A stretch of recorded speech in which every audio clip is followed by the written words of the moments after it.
келесі следующий спикер Бахтияр Измайлов. Расскажет он о татарской ратуше, о самоуправлении. Мы назвали еще Бахтияр татарские мэры и татарское самоуправление. Ну, правильно, неправильно, наверное.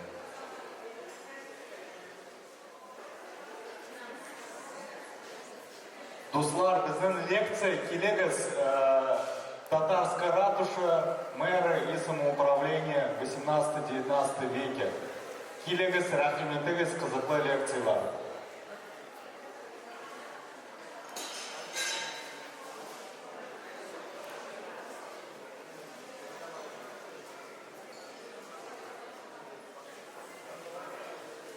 Бахтияр Измайловтың там бір айтып кетесін келемді шулай тарих институты вакилі, представитель института истории, старший научный сотрудник, правильно называю? Ведущий научный сотрудник, прошу прощения, и ученый секретарь института, заведующий, все скажет, да. Ну и диссертация, которая, ну, наверное, без которой знания истории Казани невозможно представить, диссертация по именно Казанской ратуше, татарской ратуше. Ну и сын Искандера Измайлова, тоже известного археолога, известного историка. Здравствуйте, уважаемые слушатели. Да, моя сегодняшняя лекция посвящена Казанской татарской ратуше, но в целом я буду говорить о вообще развитии самоуправления татарских слобод во второй половине XVIII века и первой половине XIX. Тема интересная, и вот здесь как раз вопрос и та тема, которая была обозначена в программе лектория «Татарские мэры и самоуправление». Да, она в принципе имеет право на существование, поскольку, в принципе, когда мы будем говорить о Казанской татарской ратуше и ее лидерах, главах этой ратуши, то это, в принципе, действительно были на тот момент теми самыми мэрами, руководителями татарской общины города Казани на протяжении 18-19 даже веков. И без них, конечно же, изучение даже новой татарской слободы, старой татарской слободы, вообще татарских слобод невозможно, и татарского населения города Казани. Я коротко расскажу о том, что такое вообще Казанская татарская ратуша. Мы здесь в данном случае рассматриваем Казанскую татарскую ратушу как орган самоуправления татарских слобод города Казани. Здесь надо говорить о том, что сама по себе тема Казанской татарской ратуши – это не просто история развития городского самоуправления в России. Это тема, которая позволяет нам раскрыть вообще этапы функционирования татарской общины города Казани и вообще изменение социального статуса татарского населения России в целом на тот момент, поскольку все те изменения, которые переживало татарское население, оно касалось и жителей татарских слобод, которые на протяжении долгого времени проживали на территории татарской слободы, в городе Казани в данном случае. Кроме того, изучение Казанской татарской ратуши, оно позволяет представить в целом развитие, наверное, вот даже повседневной жизни татарского населения, поскольку, как вы сами представляете, любой городской орган или орган самоуправления, он в себя вбирал такое огромное количество различных материалов, касающихся судебных различных дел, тяжб, обращений в ратушу, то есть той самой повседневной жизни, из которой была соткана жизнь людей того времени. И, в принципе, через Казанскую татарскую ратушу мы как через некую призму можем посмотреть на развитие всего татарского общества того времени. И здесь нужно сказать, что там абсолютно уникальные для своего времени сюжеты. Кроме того, мы можем говорить о том, что как татарская слобода города Казани уникальное явление для не только татарской истории, но вообще для истории российской. И здесь то же самое мы можем сказать, что сама Казанская татарская ратуша – это уникальное явление, я думаю, в истории развития самоуправления, российского самоуправления. Поэтому более подробно я постараюсь эти все моменты осветить в своей лекции. При прежде чем приступить к этой теме, я вот тоже попробую объяснить, почему есть сомнения относительно того, когда мы говорим татарские мэры и самоуправление. Здесь возникает вопрос, и он вопрос не праздный, он вопрос, в принципе, тот, который ставится на протяжении многих-многих десятков лет в российской историографии, которая посвящена в том числе и татарской истории. Что такое самоуправление? То есть можно ли считать те органы, которые были судебные органы, в первую очередь, которые возникли в XVIII веке, в первую очередь при Петре, в XIX веке, можно ли их считать органами самоуправления, то есть именно самоуправлением, то есть нашего представления то, как должны функционировать такие органы. То есть можно ли говорить о том, что вот эти органы действительно являлись процессом инициативы людей, которые при гражданского общества, которые хотели формировать органы, которые бы позволяли им реализовывать их желания, чаяния, интересы, то есть развивать то пространство, которое вокруг них находилось. И в том числе, например, для Казанской-Татарской ратуши, насколько правомерно говорить о том, что Казанская-Татарская ратуша — это тот самый орган, который бы позволял развить татарскому населению татарский область города Казани. И вот на экране вы видите, это такой вот некий идеальный термин местного самоуправления.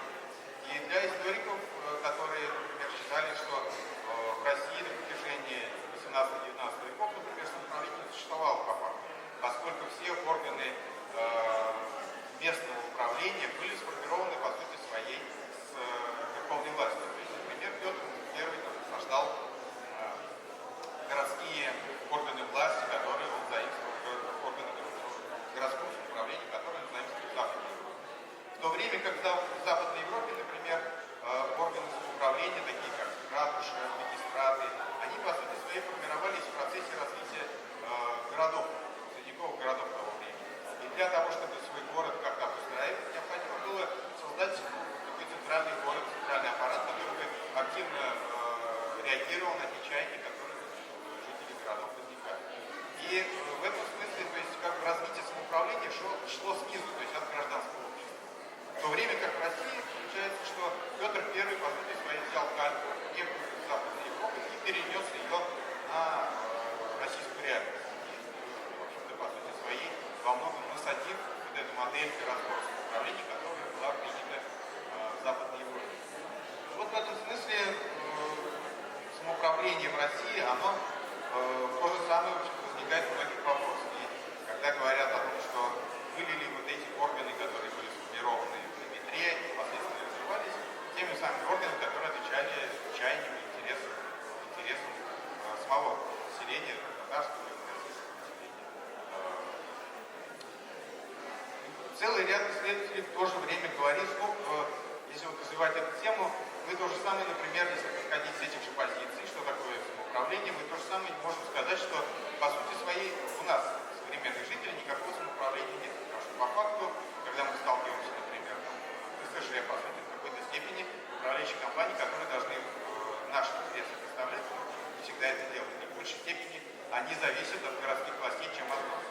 То же самое мы говорим, например, когда будем говорить о Казанской городской думе, то есть насколько этот орган является органом самоуправления в значительной степени. Это тоже значительный вопрос такой, и в какой-то степени те специалисты, которые говорят, что вообще термин самоуправления, он подвергся некой такой фетишизации, то есть идеализации. И здесь нужно рассматривать те периоды 18 и 19 веков все-таки как процесс становления самоуправления вообще в России. Поэтому в своей лекции, в своем выступлении Казанскую Татарскую ратушу и те органы, которые были сформированы, я тоже называю именно органом самоуправления, поскольку действительно, конечно, в том узком пространстве законодательном, которое было у татарского населения, можно было развивать, собственно, как татарскую общину, как свои интересы через Казанскую Татарскую ратушу продвигать. Конечно, было достаточно узкое поле для реализации своих этих усилий. Но в то же время это важный этап становления, то есть поскольку до Казанской Татарской ратуши в общем-то, татарского населения, татарских свобод таких органов самоуправления по факту не существовало. То есть были отдельные выборные, которые представляли интерес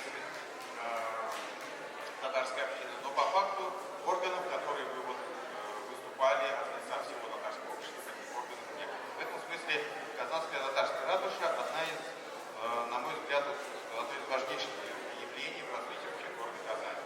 И здесь, кстати, не лишним будет отметить, что, например, Шахмудин Мурзанив в своем труде, перечисляя правителей и Золотой и Булгарии, он в том числе среди вот этих лидеров, казалось бы, правителей целых независимых государств, он в том числе и приводил примеры представителей,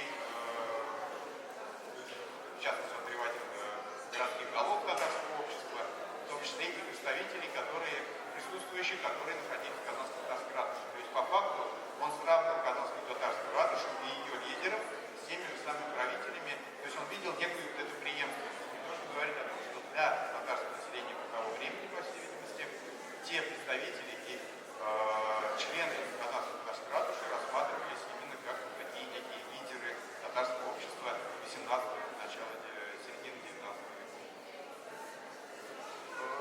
Прежде чем тоже говорить о Казанской татарской ратуше, я попробую остановиться на развитии татарских свобод. Я думаю, что за время, вы все прекрасно знаете эту историю, и, в общем-то, вы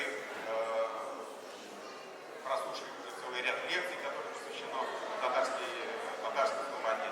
Я просто постараюсь в некоторой степени, то, что касается Казанской татарской ратуши, осветить, как развивались татарские слободы, и почему именно в татарских слободах появился вот этот орган городского самоуправления, как Казанская татарская ратуша, наряду с органом самоуправления, в том числе русского населения, то есть русской части города, казанской администрации. Мы должны говорить о том, что после того, как Казань была завоевана, там не будем на этом подробно останавливаться, темы такие достаточно сложные, почему появилась татарская слобода, как она появилась. Но по тем переписным данным, которые у нас есть, мы можем сказать, что на протяжении почти всего 16-17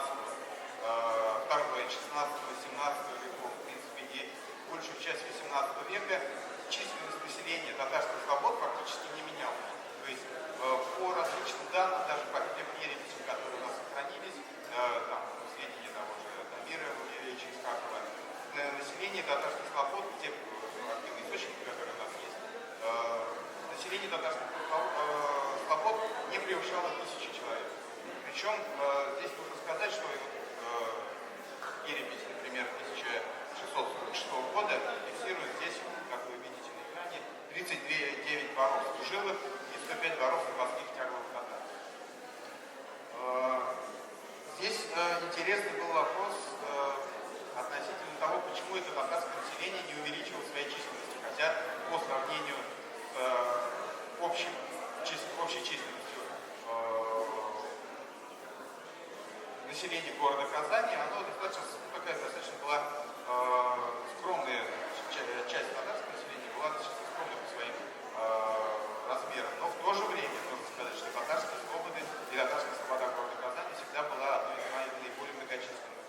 И здесь нужно сказать, что я думаю, что версия известного историка Михаила Ходякова, который утверждал, что, в общем-то, по всей видимости, администрация города, вообще Казанского уезда, Казанского края, Казанской губернии, возможно, администрация города сознательно сдерживала развитие и увеличение численности этого татарского населения среди татарских слобод. С чем это связано? Не с тем, наверное, что это была такая сознательная попытка ограничить татарское население.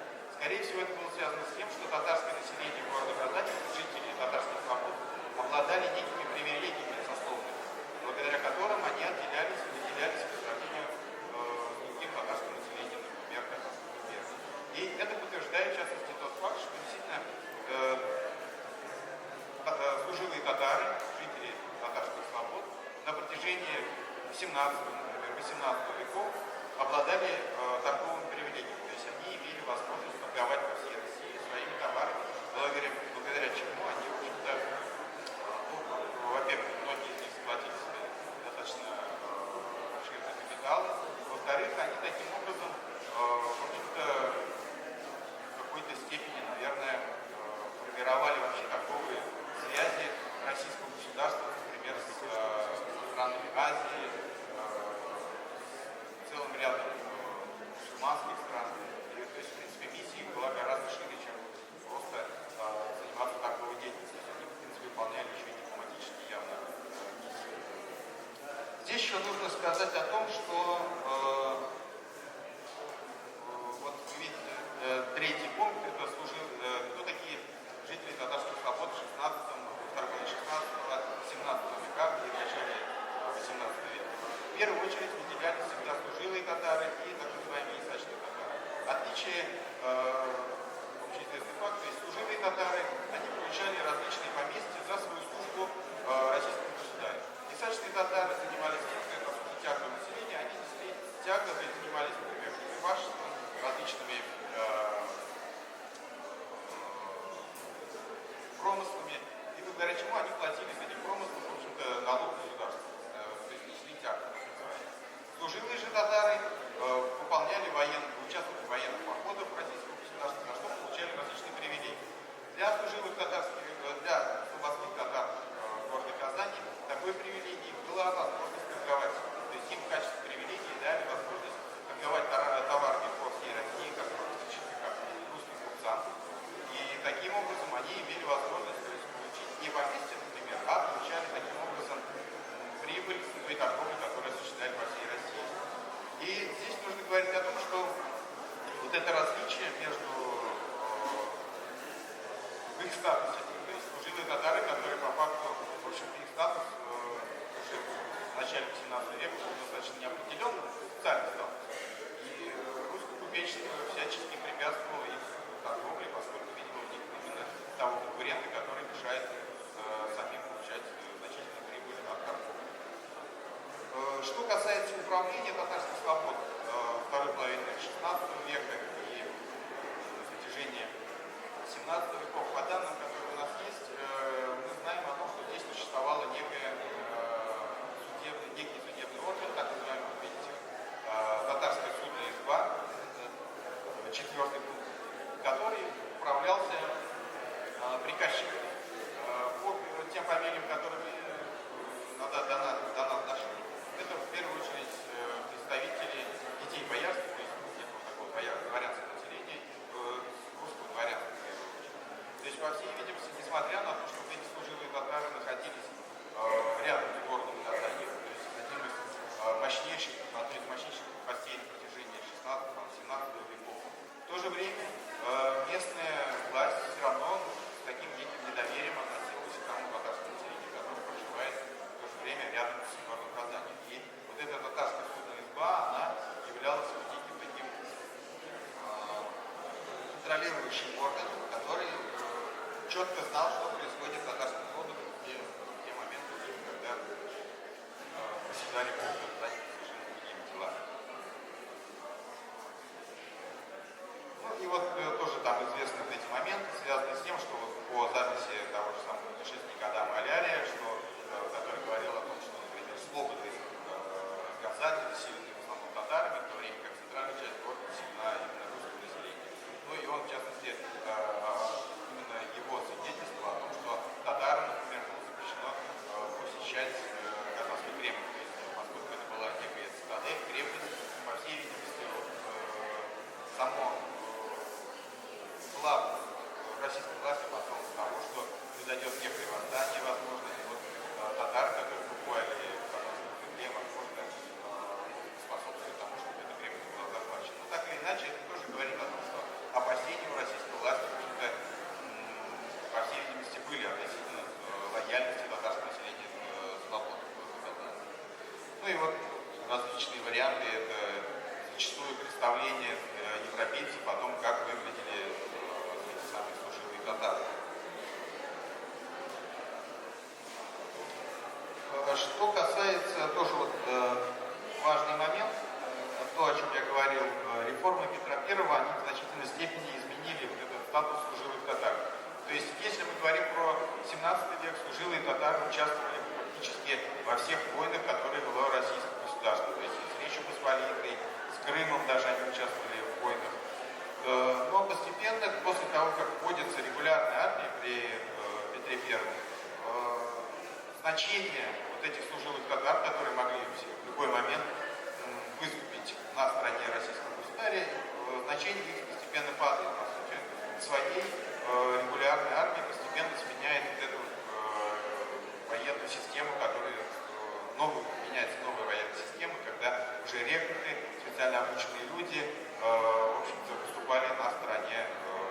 помощи армии.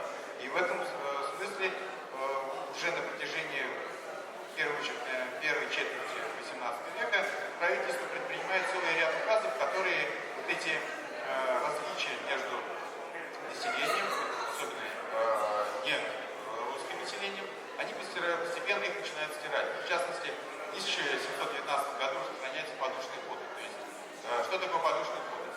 Это налог, который население платило с каждой души. Например, если семья проживает, и там, например, 3 мужчины, то с каждой из этих душ платится определенное количество денег в вкладу государства. Ясачные татары, то есть тяглое население, они почему и назывались ясачными, они раньше, на протяжении того же второй половины 16-18 веков, они платили ясак. То есть он мог быть как в денежной массе, так и, например, они могли выплатить часть государства вот этого налога в виде меда, хлебного ясака, то есть пушнины, например. Таким образом, в общем-то, одна часть была денежная, а другая часть этого ясака была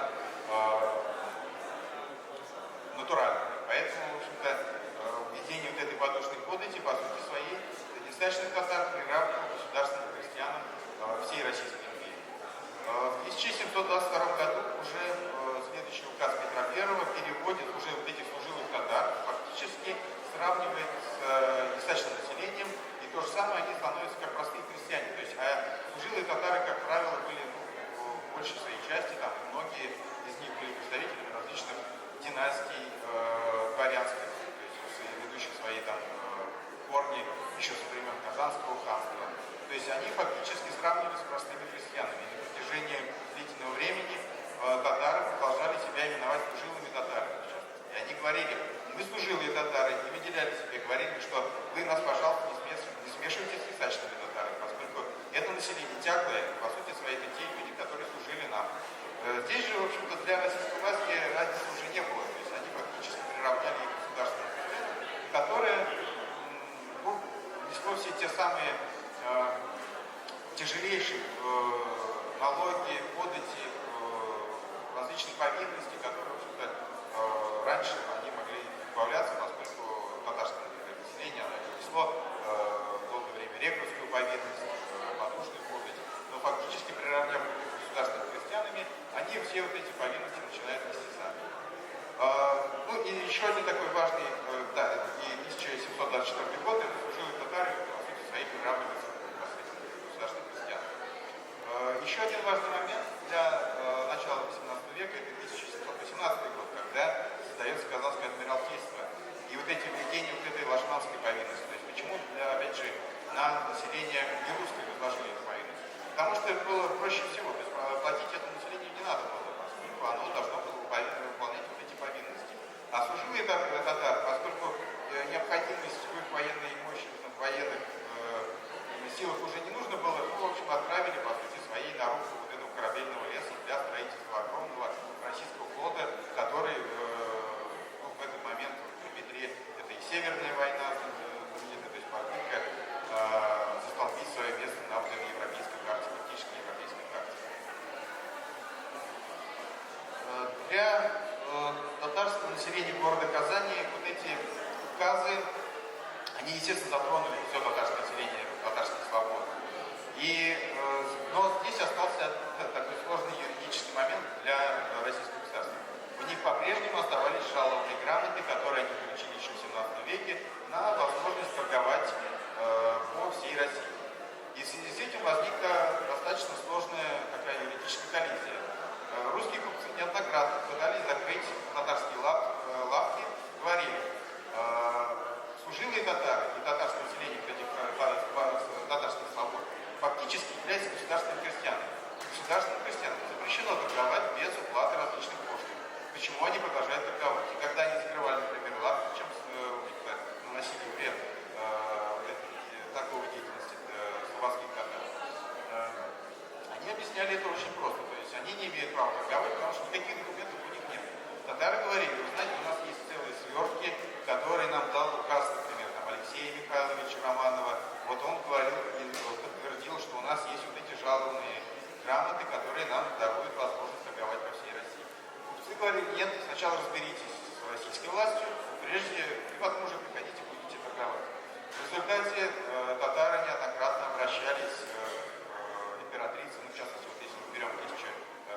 вопрос, который возник в 1763 году, они обратились к Екатерине II, которая вот эти жалобные грамоты подтвердила и сказала российскому купечеству, русскому купечеству больше никакие вот эти сложности в торговле не творить.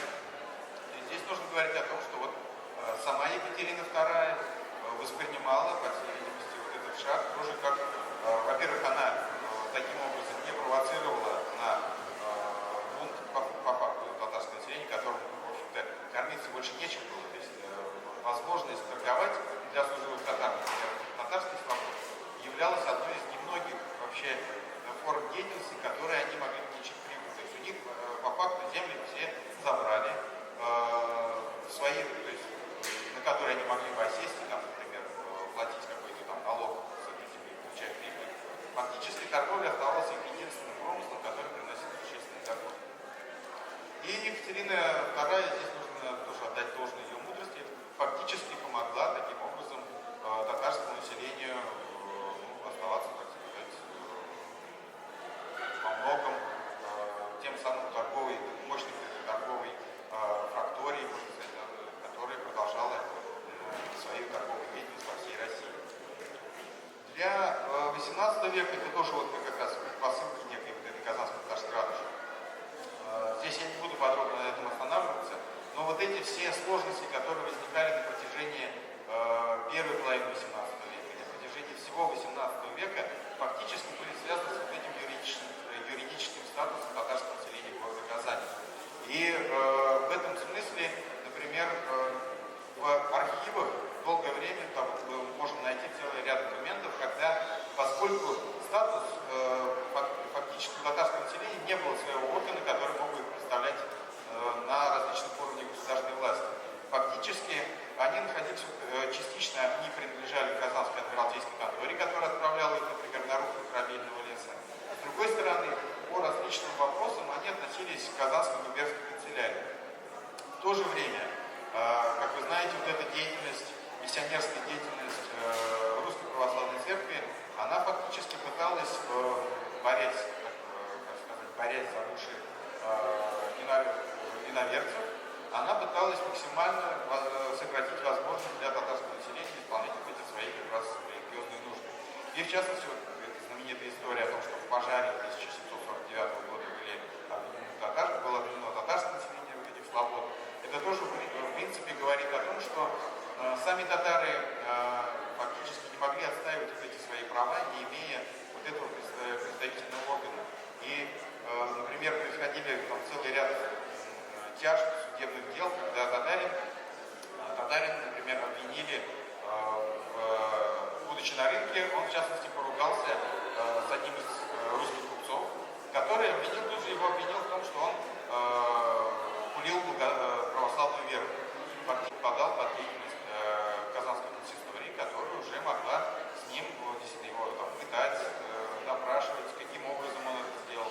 И вот своих, например, то есть, как вы здесь видите, получается, что зачастую купечество могло, например, целый ряд своих вопросов решать таким образом, устраняя конкурентов, обращаясь за помощью православной церкви. А там, в общем-то, действительно вопрос любой, связанный с крещением, они должны рассматривать отдельно.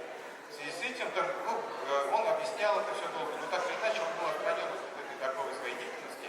И это, в общем-то, в какой-то степени таким образом, в общем-то, религиозные мотивы зачастую использованы, в том числе и с точки зрения устранения конкурентов. Ну и вот опять же, когда мы говорим о том, что середина XVIII века это фактически был вопрос относительно того, продолжало бы существование своей вообще татарской слободы. И, как вы знаете, и здесь было как раз начинается строительство церкви, таким образом запрещая, например, фактически существование любых мечетей на территории вот этого мусульманского пригорода города Казани. И изменить, по сути, ситуацию смогла только вот ситуацию, которая, напряженный конфликт, который возник здесь на протяжении первой половины XVIII века, смогла только Екатерина Великая, Екатерина II, недаром и татарская население называла бабушкой царицей, Патша. То есть фактически она лояльность местного населения ставила выше различных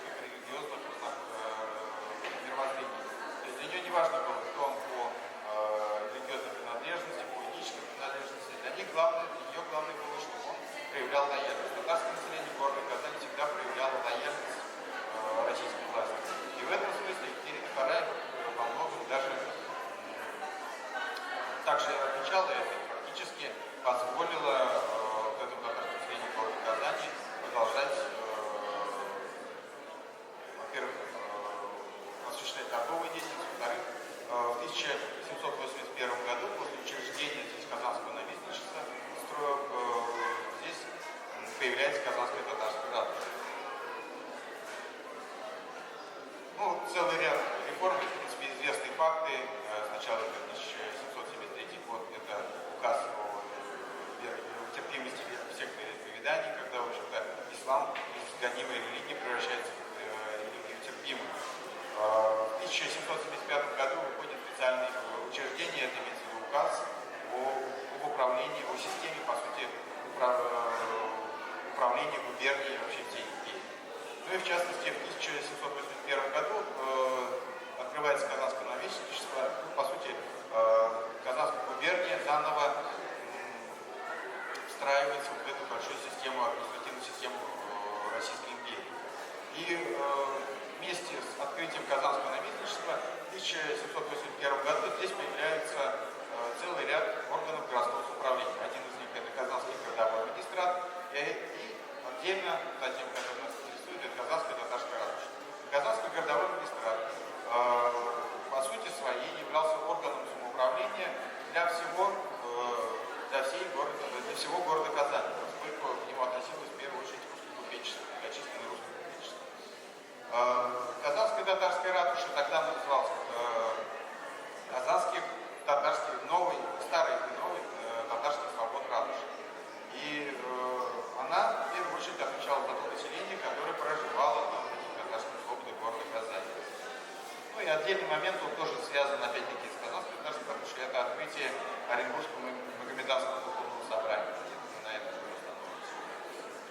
Кроме того, указ 1775 года вводит гильдейское купечество. То есть с этого момента появляются вот эти деления, традиционные деления на три гильдии, когда человек, если желал записаться в какую-либо из гильдий, каждая гильдия имела свои привилегии, он записывался в одну из гильдий и платил в год, так сказать, процент с оборота. Но поскольку минимальный ценз, например, был для вступления в первую гильдию, вот первоначально это было 10 тысяч рублей, то он заявлял свои 10 тысяч рублей и платил 1% с этих 10 тысяч рублей. Хотя капитал его мог быть оборот 50, 60, 100 тысяч. Постепенно российское государство поняло, что, в общем-то, прибыли гораздо выше, чем они заявляются в гильдии. И уже в 1807 году, например, количество, то есть сумма вступления в первую гильдию увеличилась до 50 тысяч, во вторую гильдию до 20 тысяч и в первую гильдию до 8 тысяч рублей. То есть таким образом, опять-таки, процент увеличился, но поскольку российскому государству было необходимо эти налоги максимально повышать, она и повышала вот эти минимальные вхождения, минимальный ценз вхождения в каждую гильдию. Так, ну, да, давайте. И после того, как было введено указ об учреждении губернии в 1775 году, в частности, появляется целый ряд органов городского самоуправления. Конечно, они в первую очередь были судебными органами. Недаром то, что вы видите на экране, схема, это органы суда в первую очередь. То есть для городского населения это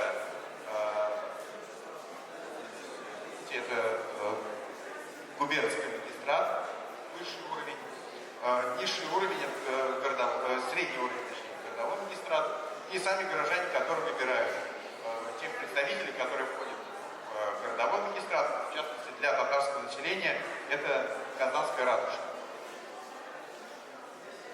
Все остальное население, например, дворяне подвергались суду, который являлся земским судом, назывался, а крестьяне, они уже там на уровне, это была расправа, то есть на уровне нижнем уездном уровне, это нижнеземская расправа, а на уровне губернии это верхнеземская расправа. Что имеется в виду? Целых два органа городского самоуправления, одно вот Казанский городовой магистрат для русского купечества и Казанская татарская ратуша для татарского населения.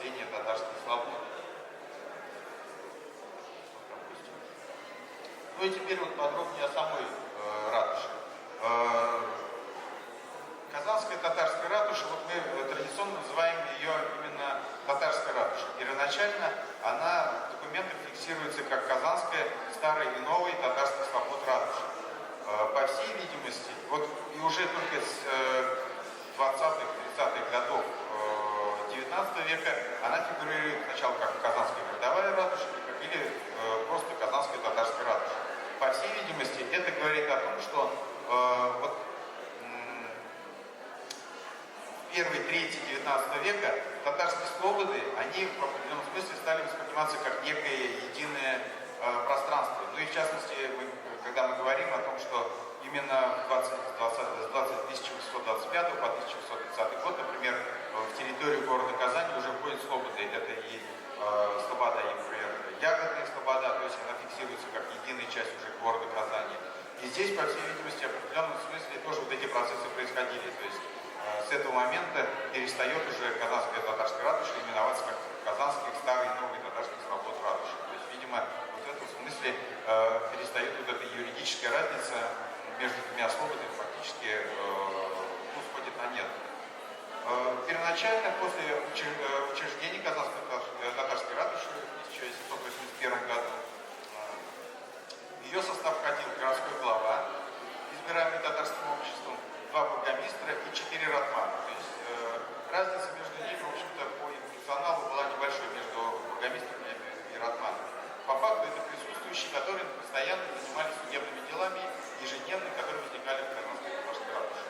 Городской глава являлся представителем всей городской общины города, именно татарской слободы, то есть татарской части города Казани.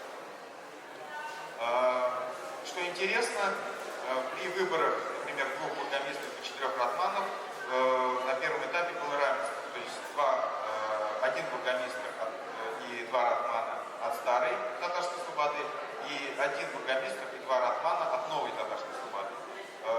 Здесь тоже было, то есть, по всей видимости, вот это, поскольку юридический статус вот этих 2 свобод, вот здесь это отдельная тема для изучения, как вот они между собой рассматриваются на законодательном уровне. Но так или иначе, по всей видимости, российская власть разделяла вот эти 2 слободы по своему, наверное, юридическому статусу. Поэтому в ратушу именно выборы проводились в 2 этих татарских слободах. Присутствующие в Казанской татарской ратуше избирались на 3 года, и избирались они не имея жалобы. Фактически 3 года человек, избираемый в Казанской татарской ратуше, в органы городского самоуправления, фактически он за свой счет осуществлял деятельность, общеполезную деятельность для всего населения вот этих татарских свобод. Ну, вообще традиционная Россия очень мало было вот таких вот именно выбранных должностей, которые бы оплачивали фактически должность была без оплаты, то есть не получал жалобы. И здесь нужно говорить о том, что выплата, например, если бургомистру, например, ратману, главе татарской, жалобы не полагалось, но у ратуши были еще и присутствующие различные, то есть это канцелярские служащие, различные посыльные, которые здесь находились. Вот им как раз жалобы надо платить. Опять-таки, где-то необходимо было покупать инвентарь, чернильный, содержать эту ратушу, опять-таки, нужно снимать помещение. Вот это все, вот эти все расходы именно ложились на татарское население, на татарскую общину, которая вот эта ратуша заведовала. Ну и закрыта она была в 1855 году. Это тоже тема отдельного обсуждения. Вот структура городского даже самоуправления татарской свободы, она, если посмотреть на тот уровень, который был, это с одной стороны сама Казанская татарская ратуша, при ней находился татарский сиротский суд, куда входили городской глава, 2 члена ратуши и старосты. При ратуше находился словесный суд. К ратуше относились купеческие старосты, мещанские старосты, которые заведовали, каждый из них отвечал за ту часть, например, купеческий староста взаимодействовал с купцами и выступал с различными инициативами от этой части. Мещанский староста выступал уже от мещанского населения татарского. Здесь еще можно сказать, что имеется в виду. Словесный суд, по сути собой, это мировой суд в нашем современном понимании. То есть, если ты имеешь возможность не подавать документы, например, в случае какой-то судебной тяжбы. Ты просто приходишь, и словесный судья с тобой разговаривает, и ты разговариваешь с истцом, например, там, ответчик с истцом, они разговаривают, и если они могут, в общем-то, решить это полюбовно между собой, то тогда суда никакого не будет. Если они не могут достигнуть согласия в словесном суде, один из них подает официальную жалобу, платит налог, естественно, и подает жалобу на человека, который, например, занял у него денег и не отдал. Он подает уже это прошение с просьбой разобраться, вот это как раз Казанская татарская ратуша. Татарский сиротский суд занимался делами так называемых сирот. То есть сироты, естественно, не всеми сиротами, а в случае, если купеческая семья, у нее умирает глава семьи, а дети, то есть мужчины, являются несовершеннолетними, то в такой семье назначается, чтобы капитал не был разорен, не выходил, по сути своей, то есть не растрется, не растранжирен был. Ей назначается специальный такой наставник, который будет продолжать, в общем-то, это дело, он будет следить за тем, чтобы все такие операции осуществлялись правильно, он будет стараться максимально приумножить тот капитал, который на тот момент уже находился. И, в принципе, это позволяло таким образом сохранить целый ряд купеческих капиталов, который был накоплен. Ну, там, конечно, это не значит, что все было просто. Бывало так, что, в общем-то, наставник там мог растранжирить, и дети, когда взрослели, они с удовольствием подавали на него заявление, жалобы, что, в общем-то, он вел свои дела неправильно, полностью все разорил, мы, в общем-то, остались ни с чем, ну, и долгий процесс уже этих тяжб продолжался дальше.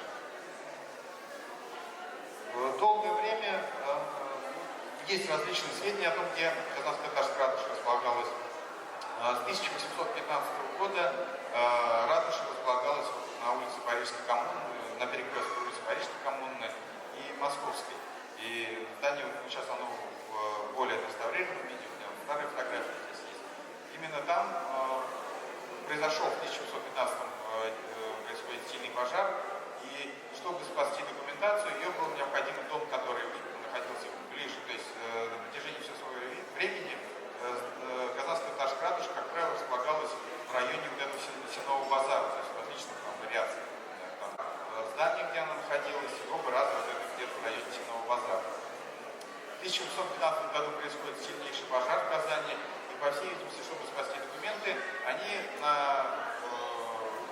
время переносят все документацию, архив Казанской татарской ратуши вот в это здание Парижской коммуны. Это здание, которое принадлежало Абдул Кариму Юнусову, а там тоже он был на тот момент главой татарского общества. И, по всей видимости, он любезно предоставил это помещение для Казанской татарской ратуши. Ну и надо сказать, что с этого времени она там и осталась. И на протяжении уже всего времени до 1855 года Казанская татарская ратуша располагалась в этом здании. Ну и что касается предметов ведения Казанской татарской ратуши, это, во-первых, самое важное для российского государства, в общем-то, не так, точнее, для государства не так важно было, в общем-то, чем там люди занимались. Главное, чтобы они платили налоги.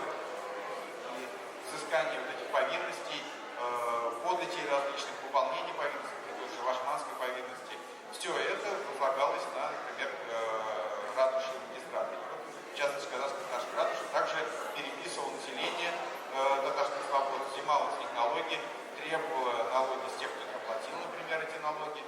Ну и там отправлялись люди, их долго искали, он говорил, что меня там, не заставали его дома. То есть, в принципе, такие обычные дела, как действуют наши налоговые системы. Кроме того, Казанская татарская ратуша записывала купечество и мещанство. Нужно сказать, что на протяжении долгого времени, до 1822 года, служилые татары, вот этих татарских свобод, продолжали себя именовать служилыми татарами, хотя по факту этого сословия уже, в общем-то, не существовало. Но, по всей видимости, они держались за этот статус, поскольку боялись, не было доверия, по всей видимости, вот этого к российской власти. И вот эта запись мещанства, там мещан было очень небольшое количество, то есть из всей, например, из численности населения татарских свобод, например, около 1000, там, по разным оценкам, то есть 1200, записывалось мещане там буквально 20 семей. Все, естественно, стремились записаться в купечество. Это давало, почему это происходило? Поскольку это давало целый ряд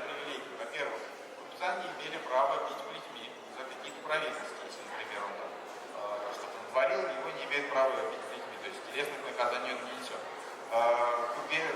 Купеческие семьи не отправлялись, дети купеческих семей не отправлялись в рекруты, то есть, в принципе, они не служили в армии, потому что такая хорошая возможность в общем, избежать этой рекрутской повинности. Но, естественно, не у всех хватало денег для того, чтобы заявиться в купеческие гильдии. Все старались. Кроме того, если ты не подтвердишь свою, то есть не заплатишь определенный налог, ты тут же вылетаешь из нее, и там прямиком детей твоих рекруты, тебя могут бить плетьми за какие-то провинности, в общем-то, удовольствия тоже там мало.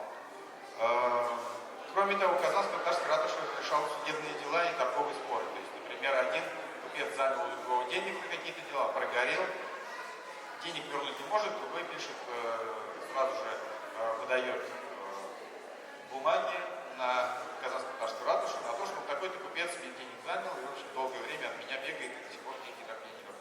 Казанская ратуша его разыскивает, в случае, если он не может платить эти деньги, его там, отправляют в полицию, полиция уже с ним там разбирается в деле, то есть описывает его имущество, его объявляет банкротом, ну, такие коррупционные дела.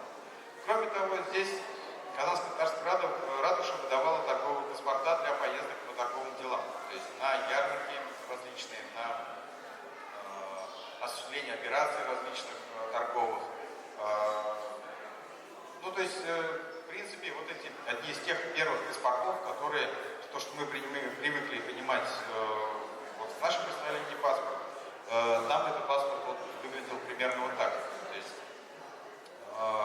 в ратуше писалось, что такой-то человек, там, например, Карим Юнусов отправляется в Тявку, то есть на границу, российско-китайскую границу, для торговли, туда-туда.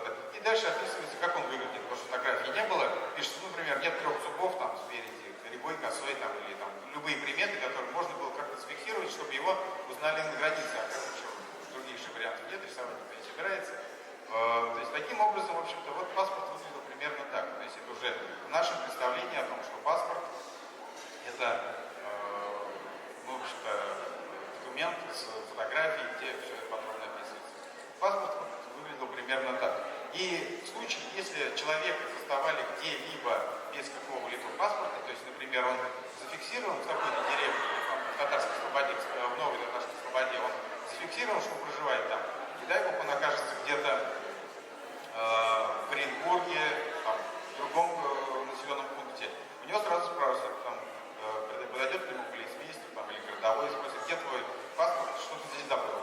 Он говорит, у меня нет паспорта. То есть тут же говорят, что человек, в общем-то, какими-то лихими делами занимается, и, возможно, в общем-то, что-то замыслил недоброе по отношению к власти. Его тут же отправляют, в общем-то, на каторгу, поскольку если он не может объявить, что... То есть он может сказать, что я паспорт потерял, они тут же начинают запрашивать документы, есть ли такой паспорт вообще в этом органе, где он запрашивает. Если говорят нет, то, в общем-то, человек просто отправляется на каторгу там, лет на 20. И таким образом для российского государства, в общем-то, всегда было интересно выдоездить его граждан. То есть, в первую очередь, это было связано с тем, что если он уехал с того места, то он, в общем-то, может не платить там налоги. Уехал, уже может уехать на год, на 1,5 года, там, и, в общем-то, налоги, которые платит вся община, он таким образом избегает этой повинности. Или, например, в случае, там мы отдельно остановимся, кроме того, на Казанско-Татарскую ратушу накладывались еще такие обязательства после открытия в 1788 году Оренбургского митрополитанского духовного собрания. Казанской татарской ратуши проводились выборы заседателей Казы, которые в этом Казанском Оренбургском митрополитанском духовном собрании заседали. То есть муфти назначали российские власти, а уже заседатели они назначались именно при выборе различных лиц духовного звания в самой Казанской татарской ратуше. Причем первоначально, после того, как открыли в 1788 году Оренбургское митрополитанское духовное собрание, не было сроков назначения вот этих заседателей Казы. И только в 1793 году те люди, которых выбрали, и в 1789 году они там назначены были, они говорят, мы уже здесь 4 года сидим, а им тоже не оплачивают. То есть, естественно, это все, они бесплатно сидели, рассматривали многочисленные дела, у них там дом, может быть, там тоже, они же деньги таким образом не зарабатывают. Они уже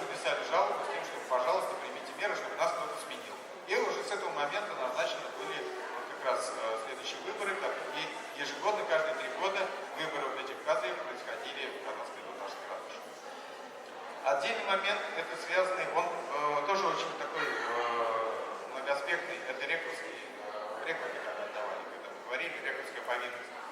На татарском населении то же самое, вот эта рекрутская повинность была возложена. И на протяжении значительного времени, уже после реформ российской армии в середине 19 века, рекрутов собирали постоянно, а при Петре, как это было заведено, что рекрут служил 25 лет, и уже после этих 25 лет возвращался, он, как правило, ну, понятно, 25 лет отслужи, повоюй. Это было тяжелое испытание. Там есть целое описание, что даже по любым другим деревням, что когда происходил рекрутский набор, во всех этих деревнях происходило уныние. Это был скорбный день, поскольку отправляли часто своих единственных сыновей, кормильцев отправляли в армию, непонятно, вернется, не вернется. Вот откуда слово прошло вот это инвалид. То есть инвалид человек, который служил в армии на тот момент, то есть он после 20 лет вернулся, и к нему уже относится как инвалид. Да, получает там пособие, но имеется в виду, что он может быть физически-то он здоров, но его все равно называют как инвалид. И здесь нужно сказать, что для татарского населения рекрутская повинность еще хуже была, поскольку в российской армии там, 18 века, в середине 19 века, ну, в середине 19 века изменились уже эти условия, но так или иначе на протяжении всего 18 века российской армии все равно было, что у тебя есть какие-то твои религиозные нужды, что ты, например, ешь свинину, там, что тебе нужно намаз читать. В общем-то, российской армии было до этого все равно. Клялся ты на Библии, например, там необходимо было присягу принести. Потом уже начали вводиться вот эти военные мулы, которые брали присягу на Коране. Но так или иначе, вот, каждый год составлялись рекрутские списки. То есть описывались все семьи. И чья очередь, тот те семьи, которые идут первыми, в зависимости от количества людей, которые необходимо было поставить в армию, те дети поставлялись.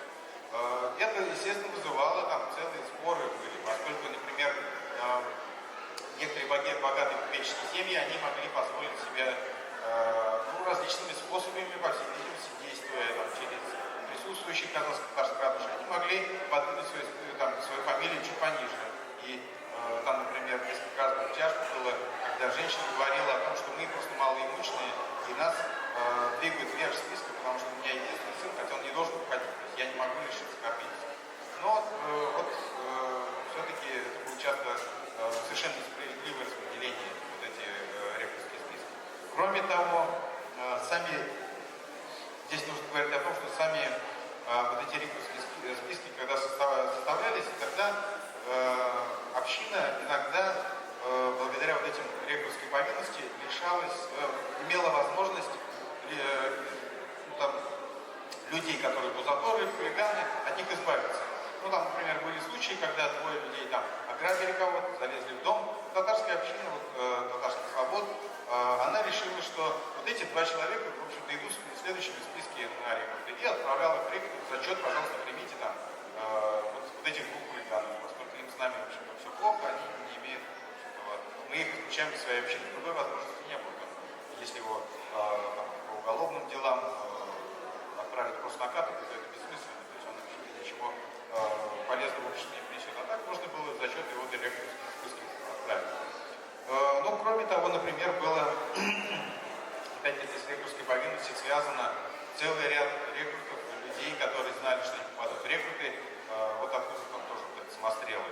То есть люди, например, там отрезали себе палец, старались максимально там, сломать ногу перед этими рекрутскими списками, когда объявлялись. И общество, опять-таки, собиралось и говорило, нет, он специально это сделал. Если выяснится, что специально это делалось, его тут же отправляют на каторгу. Но человек все равно вынужден, они были нового заменить того, который себя, в общем, поранил.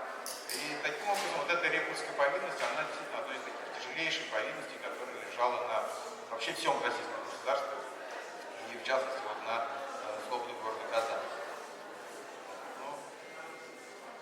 Давайте коротко тоже остановлюсь. И вот отдельный тоже момент, связанный с татарскими главами. Татарский глава, он фактически не находился ежедневно в Казанской татарской ратуше. То есть в судебных заседаниях он, как правило, принимал участие только если один из бургомистров заболел или отлучился. То есть, в принципе, казанский глава в первую очередь представлял татарскую например, когда происходило заседание шестигласной думы, так называемой, когда они решали общегородские дела, в целом показания, например. Кроме того, глава имел право, например, выступать с различными инициативами от лица татарской общины. То есть, опять же, представлял интересы татарской общины. Но кроме того, нужно говорить о том, что татарский глава был, в общем-то, действительно лидером татарской общины в тот момент. Вот если вы посмотрите, это вот как здесь представлены фамилии, как они в источниках звучат. То же самое, например, Якуб Султаналиев, который построил вот это, выделил деньги на строительство Апанаевской мечети. Значительные, например, долгое время среди членов городскими главами были представители династии Апанаевых, Юнусовых, то есть те самые династии, которые были, часто возглавляли целые приходы в храме татарских славян.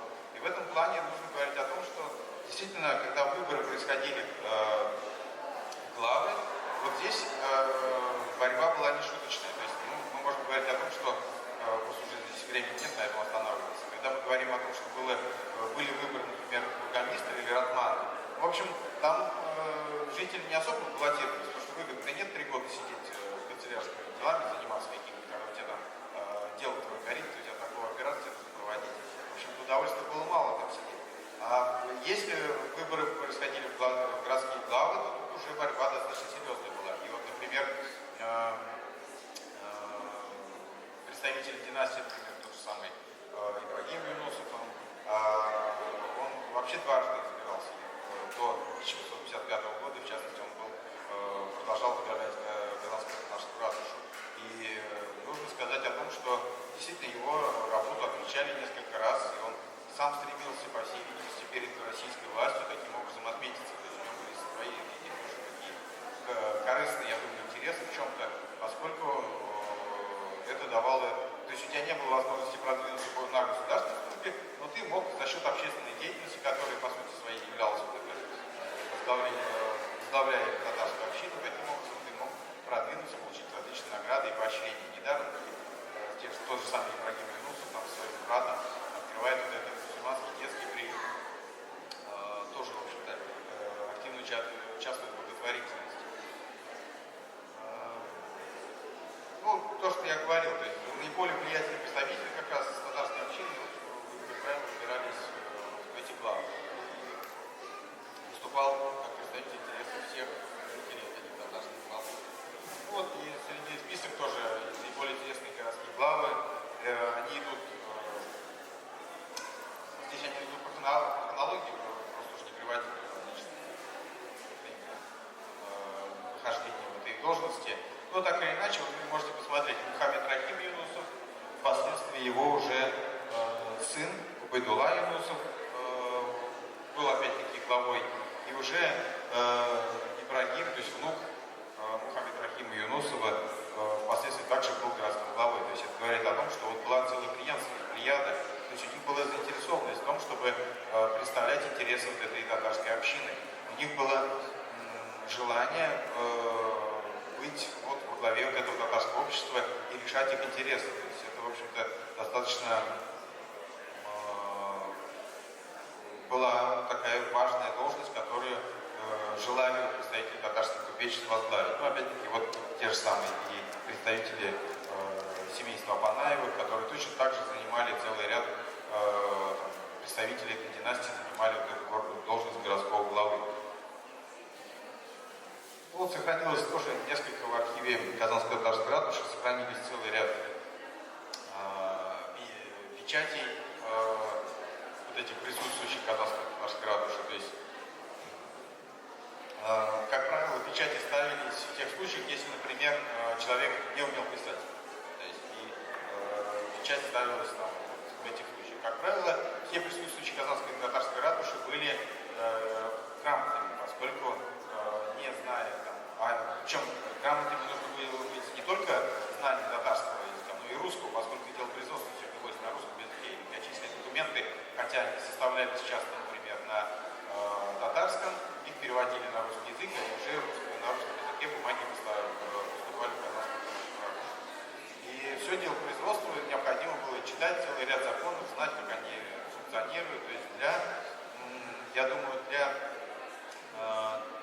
случае Казанской татарской ратуши и тех людей, которые выдвигались на эти должности, фактически вот этот опыт работы в различных вот этих городских должностях, на органах городского самоуправления стал важным этапом, потому что уже впоследствии, будучи, когда мы говорим о том, что появилась городская дума уже во второй половине 19 века, когда реформы городского самоуправления происходили, и здесь мы можем говорить о том, что недавно там целый ряд исследователей, газеты даже писали, что татарская часть вот этой городской думы является одной из наиболее сплоченных.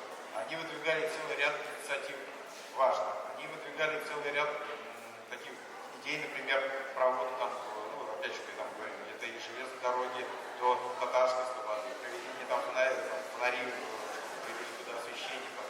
То есть, в принципе, вот эта татарская часть города, татарская часть городской думы уже второй половине 19 века была достаточно активной и инициативной.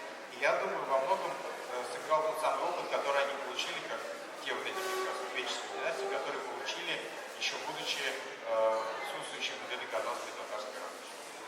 Все, спасибо за внимание. Извините, что затянул.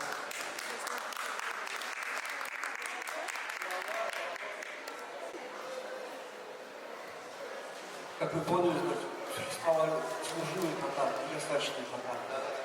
Они, значит, служилые татары считали себя некой сектой, кастой, часть себя отделяли. Вот остаточные татары, я могу сказать, сахну татарма, да? А было ли какое-то татарское самоназвание для служилых татар? Вот, например, там Мурзала или еще какой-нибудь.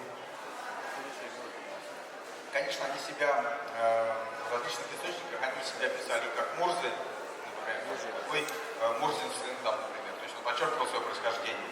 И не всегда вот это, не всегда служилый татарин было равно Мурзе, например. То есть иногда, конечно, Мурза, например, они еще говорили, что он Мурза. То есть таким образом говорил о том, что он еще представитель наиболее знатных, да, там, князьями там упоминались. С чем это связано было? Я думаю, это связано с тем, что служилый татарин первоначально действительно, по всей видимости, это были представители наиболее знатных родов. Но по мере включения их в российское государство, служилые татары начинали записываться и целый ряд, там, например, новокрещенных, ясачных татар, которые, например, за службу получали поместье. В общем-то, и российскому государству не так было важно, кем он был до этого. Если он может служить, пускай служит. Если он может выставить, там, например, на коне приехать и воевать. То есть, таким образом, служилое татарское сословие начало немножко размываться.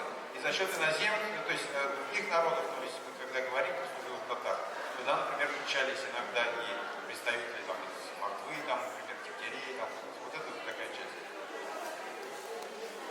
Ну, нет, так очень сложно. Это было именно сословие, да. То есть, ведь как, например, дворянство. Дворянство получает поместье, служилый татар то же самое. Он получает от государства там поместье, какие-то привилегии, но он служит. Его задача была служить, воевать. Ну, в науке называется Емышло татарлар. Да. Наука. Но это они себя вряд ли так называют. Ну, да. То есть, там, когда говорили о том, что Емышло татар, там, но у нас нет таких документов, где бы четко, вот, например, на 17 и 18 век мы можем привести, что вот именно так они себя называли. То есть мы дошло в первую очередь русское делопроизводство.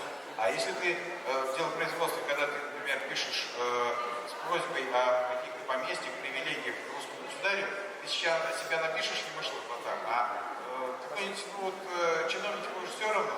Он говорит, в общем, мы не знаем, кто это написал, а если ты напишешь себе служилый татарин, то в производстве все будет четко понятно. И как мы, например, себя можем назвать как угодно, но если в классификации там нет рабочей профессии этого названия, то у нас будет как угодно сказать. Почему ратуша была ликвидирована, закончила свое существование? Да, я сказал, то есть это тоже отдельная тема. Вопрос такой достаточно сложный, но я думаю, что по факту целый ряд выдвигалось версий. Закрыта она была в 1755 году. Например, Рамиль Авелович Кавудинов, один из историков, который изучал татарскую ратушу, он пишет, что она была закрыта в связи с Крымской войной, которая развернулась в этот момент Россия начала войну с Турцией. И он связывает эти события, которые происходили в это время на восточных рубежах России. Но, на мой взгляд,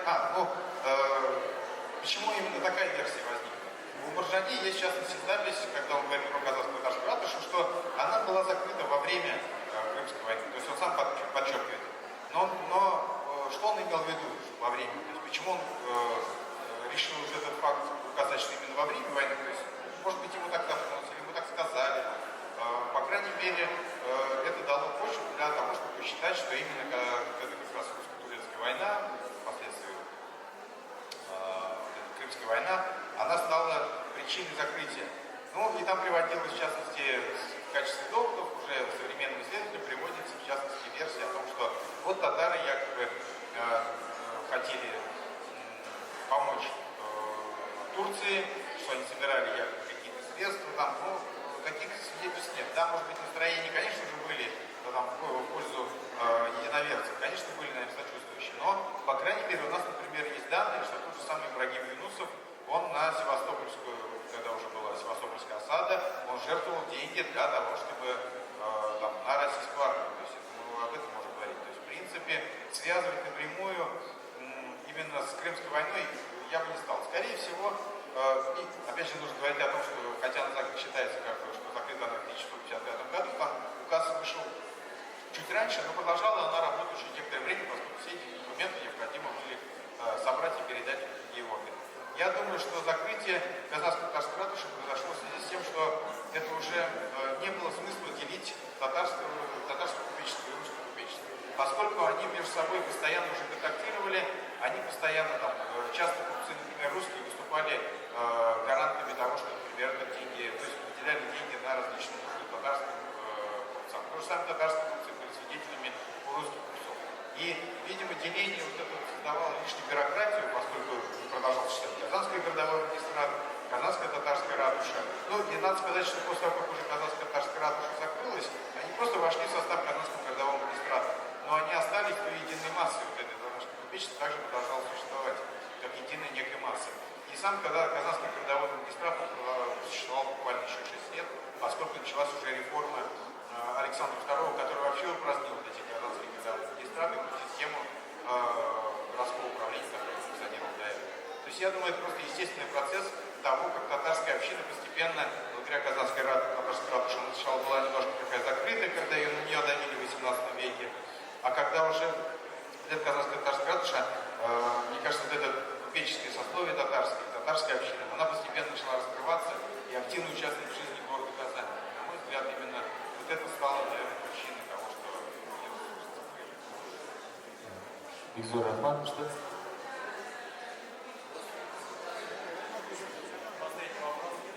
Я хотела бы спросить, в период существования ратуши население старой и новой Слободы, вы говорили, что в 16 веке это 1000 человек, об этом?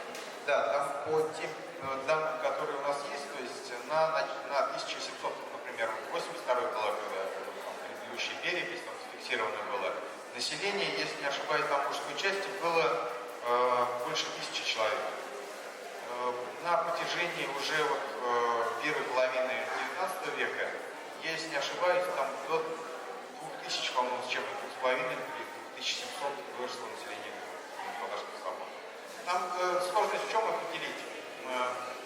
Например, по документам Казанской татарской ратуши, они же фиксировали не все прям население четко этих слобод, а только тем, кто был подведомствен этой Казанской татарской ратуши.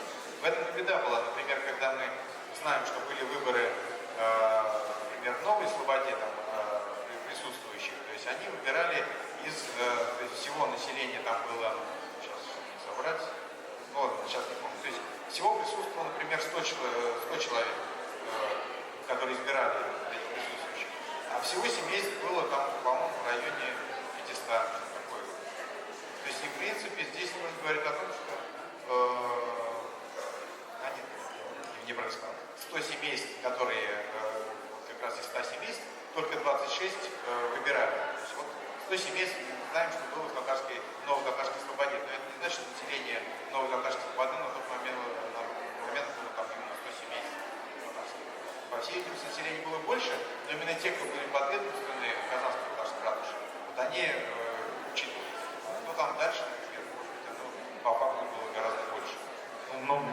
числились крестьянами уезда, да, Да, казахского? да, да. И вплоть до революции числились, хотя несколько поколений жили на этой Да, территории. да, совершенно верно. Бикзур Рахмат, Бахтияр, спасибо за подробную лекцию. На этом наша лектория заканчивается. У нас еще продолжает работа площадка. У нас тут есть некие поздравления, некоторые поздравления. Ну и в 6 часов у нас будет концерт. Алтыда концертация, это Палабас.